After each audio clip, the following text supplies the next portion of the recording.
the fall of Alligator Alcatraz. Let's cut to the chase.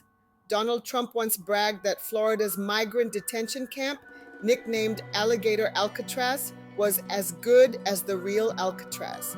He wore that comparison like a badge of honor. But here's the truth. What he was praising was one of the most shameful experiments in modern immigration history. Thrown together in just 8 days, this facility sat deep in the Everglades, built on wetlands never meant to hold human beings. From day one, it was a humanitarian disaster. Lawmakers who visited called it vile. 32 people crammed into each cage with no ventilation, no privacy, toilets overflowing, food crawling with maggots, mosquitoes swarming in clouds. In the suffocating Florida heat, people collapsed from exhaustion. And when the rains came, which they always do in the Everglades, the entire camp became a swamp because you can't cage people on a marsh and expect anything else.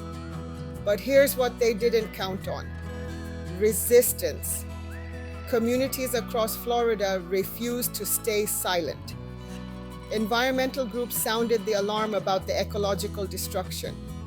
The Miccosukee Tribe fought to protect their sacred lands. Civil rights organizations mobilized lawyers and activists. Together, they marched into federal court with a simple, powerful message: this is inhumane, this is unconstitutional, and this ends now. And on August 21st, federal judge Kathleen Williams delivered the verdict that changed everything. She ordered the government to shut down Alligator Alcatraz within 60 days. No extensions, no appeals, no excuses. Within hours, buses began arriving. Detainees were transferred to proper facilities with basic human dignity. The cages that once held desperate families now stand empty, awaiting demolition. So today we mark not just the end of a detention center, but the victory of organized resistance over systematic cruelty.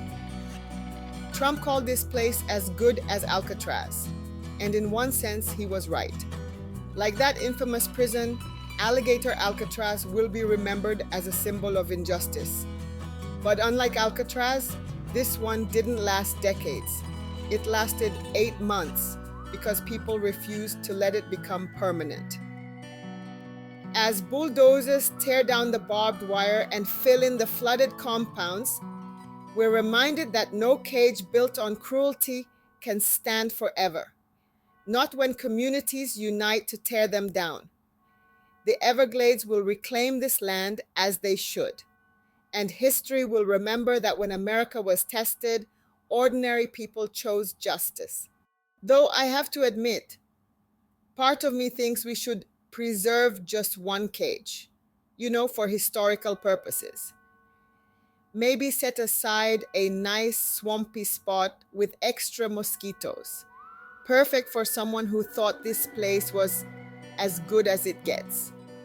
I'm sure he'd appreciate the irony. Justice won, the Everglades endured, and America just got a little bit lighter. That's progress.